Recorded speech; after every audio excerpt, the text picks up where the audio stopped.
សប្តាហ៍នេះដោយសារមានការកំណើនក្នុងការផលិតនិងការលក់ឆៃប៉ោផ្អែមម៉ាអៀនេះគឺធ្វើឲ្យខាងសហគមន៍កសិកម្មបន្ទាយពីសុភមង្គលយើងខ្ញុំបានជួយទៅដល់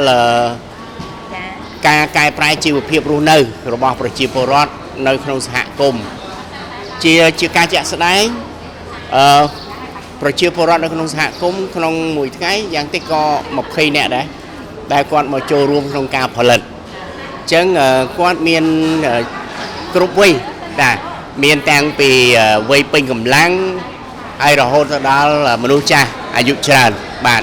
គាត់អាចមកធ្វើតាមកម្លាំងដែលគាត់ធ្វើបានដូចជាគាត់មកលាងឆៃថាវបាទគាត់មកចាត់ឆៃថាវគាត់មកច្រកឆៃប៉ូវចូលកំប៉ុងជាដើមបាទហើយមិនត្រឹមប៉ុណ្ណោះមានអ្នកខ្លះទៀតគឺគាត់គ្រាន់តែមកជួយអ៊ុតបាទអ៊ុតកម្របកំប៉ុងហ្នឹងក៏បានផលកម្រៃដូចគ្នាដែរនៅក្នុងការងារនេះយើងឲ្យស្មើគ្នា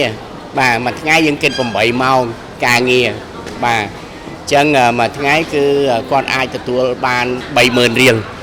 បាទហើយចំពោះអ្នកដែលគាត់សកម្មក្នុង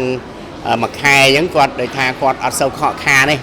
បាទបើយើងផលិត10ដងគាត់មកទាំង10ដងអញ្ចឹងយើងមានការបន្ថែមលើកទឹកចិត្តមួយចំនួនទៀតទៅលើគាត់បាទជាប្រាក់កម្រៃគេហៅថាលើកទឹកចិត្តបាទប៉ុន្តែមិនច្រើនទេបាទថែម10000 20000អីពីលើសាច់ប្រាក់ដែលគាត់រកបាននៅក្នុង10ថ្ងៃហ្នឹងបាទព្រោះមួយថ្ងៃវា30000ទៅ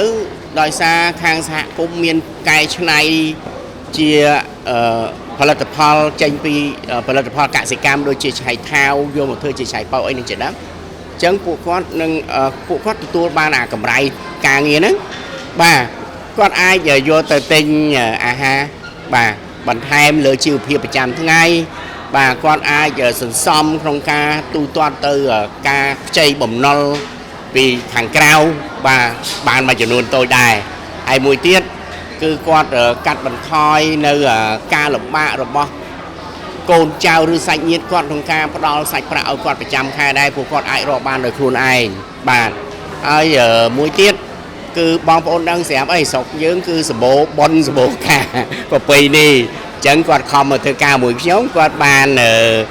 កម្រៃហ្នឹងយកទៅចូលរួមដូចជាបនផ្សេងនៅក្នុងភូមិអីចឹងបាទ